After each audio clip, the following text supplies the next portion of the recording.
This looks like a very standard, very normal Mercedes GLS SUV, but there's something very, very different about it. And that's immediately apparent to you when you see the solid grille at the front. No slats on a grille, no normal Mercedes grille. That's because this is not just a GLS. This is the EQS full electric SUV, top of the range from Mercedes-Benz South Africa. Electric motors on both axles, 4MATIC all-wheel drive, 265 kilowatts, 800 Newton meters of instant power and torque to give you electrifying performance in total luxury.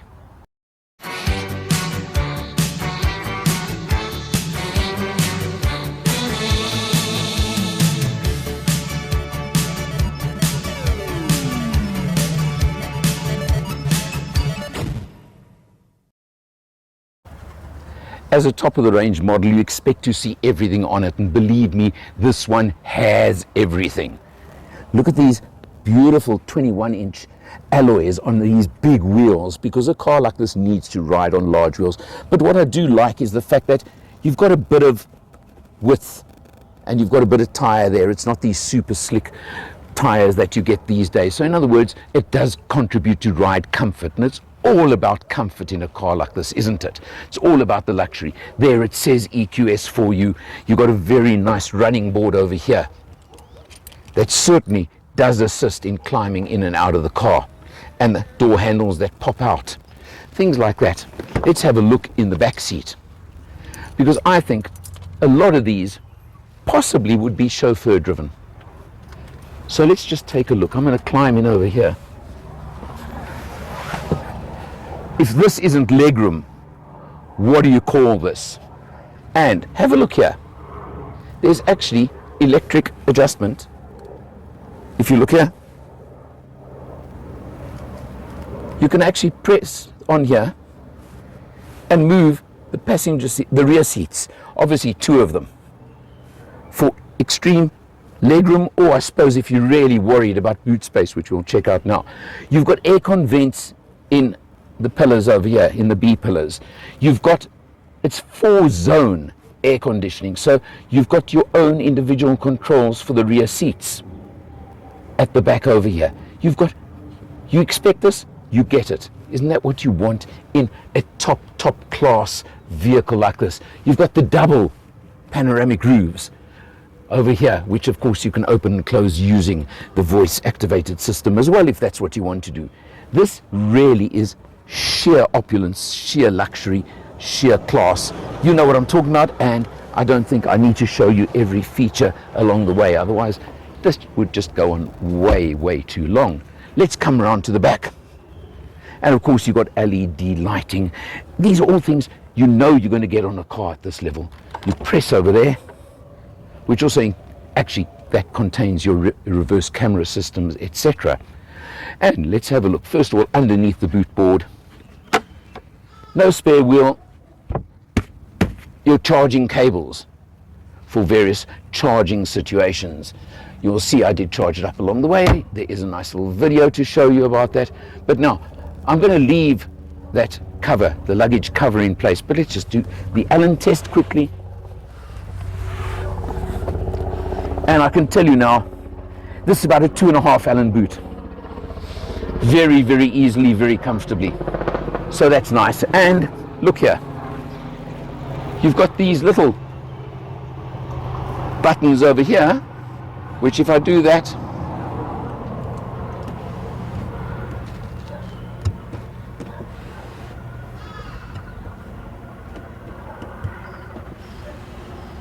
literally fold those seats over there, and there you go. I think that's pretty nifty as well. Now talk about boot space. What's that, about a 6 Allen boot now if you drop those rear seats? Tons and tons of space, and that's what you want. Over here as well, I'm not going to use it now, but you can pop out the tow hook if you really want. I haven't gone into the logistics of towing with electric vehicles, but they do provide the tow hook. And of course, press the button to close. 265 Newton meters, 265 kilowatts of power, 800 Newton meters of torque, driving all four wheels. Power in abundance. The acceleration is mind-blowing. I've seen a figure of 6 seconds to 0 to 100. I think it can do it in a bit less than that if you really tried. But it can do it, all these things. Let's check it out. Hello, my name is Michael. I'm the owner of Change Cars and the host of the TV show All Things Motoring. I have one mission, and that is to make a difference to the motoring public. Making a difference how? Making sure that you have safe options, making sure that you have knowledge. In that regard, it is my absolute pleasure and privilege to work with Alan Rosenmeyer of Motor Matters. The man with a hat, I'm the man with no hat, he's the man with the knowledge. Thank you for watching. Although most people seem to think that electric cars are only suited to urban driving and traffic conditions, where obviously they do brilliantly and they are great for that, on the freeway this EQS is unreal. I've got to use that term. The power, the smoothness, in fact, forget the power, because although it's got the power and it's got the instant electric acceleration, that's not what this is about. It's this ultra smooth, luxurious, comfortable ride that you just cannot seem to equal in any other way. In very few other cars will give you a smooth ride like I'm experiencing right now. The instant acceleration when there is a gap is just stunning. I don't know, I can't use a word for it even, but it just gives you that instantaneous response. But it's the limo luxury ride that is really tops it all. And when you consider that this particular car can give you an easy, comfortable range of 500 kilometers on a full charge without range anxiety. It can go more than that, but I'd say if you want to be sure of yourself and not have any anxiety, you can very easily do 500 kilometers on a charge and you will have no problems whatsoever. We're showing 331 range with 56% left at this moment in time, and I have noticed while driving that the numbers do seem to correlate with how much mileage I've done relative to that range to empty or range to depleted, use whatever word you want. So it seems to be pretty accurate in that sense as well. So just easily 500 kilometers, but it just is an experience, and it's something to be experienced out on the road wherever you're driving it. It may cost a lot of money, but quite honestly, I think in relative terms, this could just even classify as a bargain.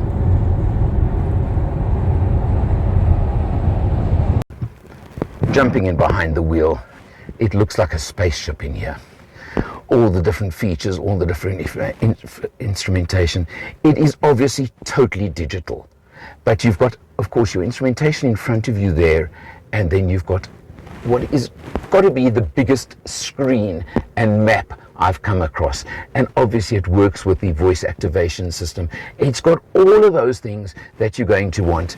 On the steering wheel, of course, you've got all the haptic controls for your sound levels, for your cruise control, which obviously is active, and everything of that sort. They're all there. Again, I can't spend so much time because there is just so much to show you. The climate control is just very simple. Look at that. Dual zone, obviously, for front seat and passenger.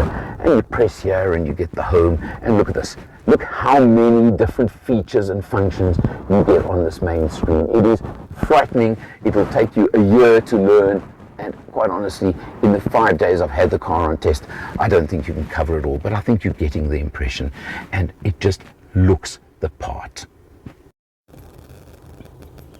You've even got a third screen in front of the front passenger, which mirrors a lot of the functions of the center screen, or for example, they can watch videos if they do link headphones, etc., etc. That's the sheer luxury you've got here.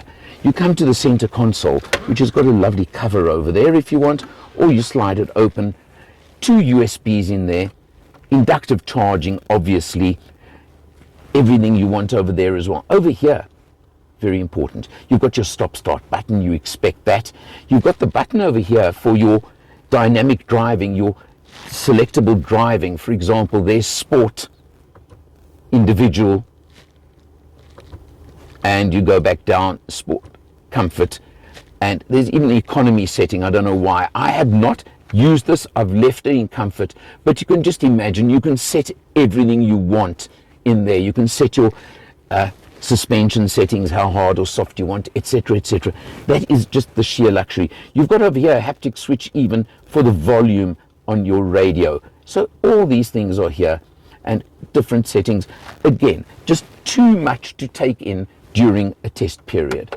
Of course, you've got massive storage compartment under here with another 2 USBs.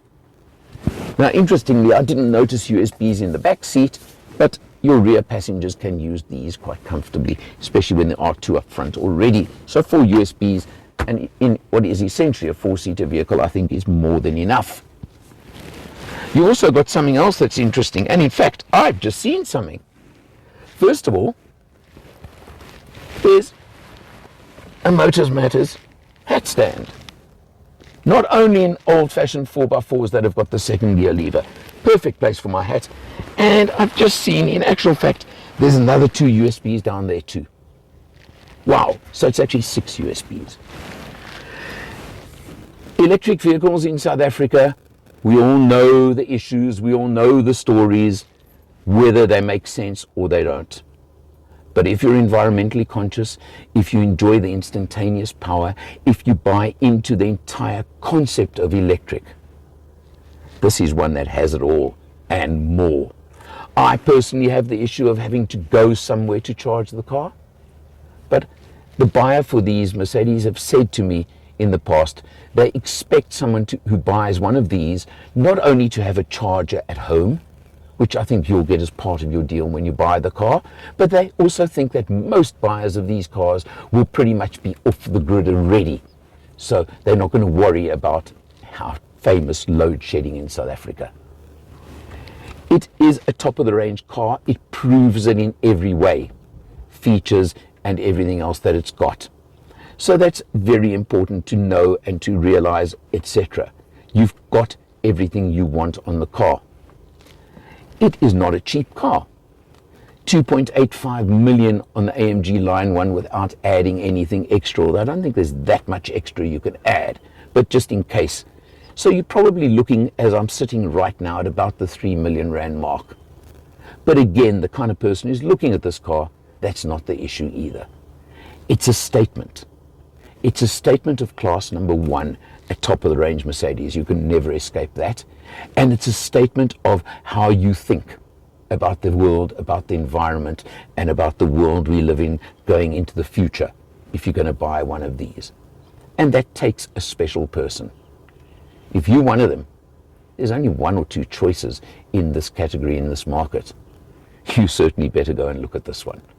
But what a pleasure driving it, that's for sure. For Motor Matters, I'm Alan R. I'll see you next time.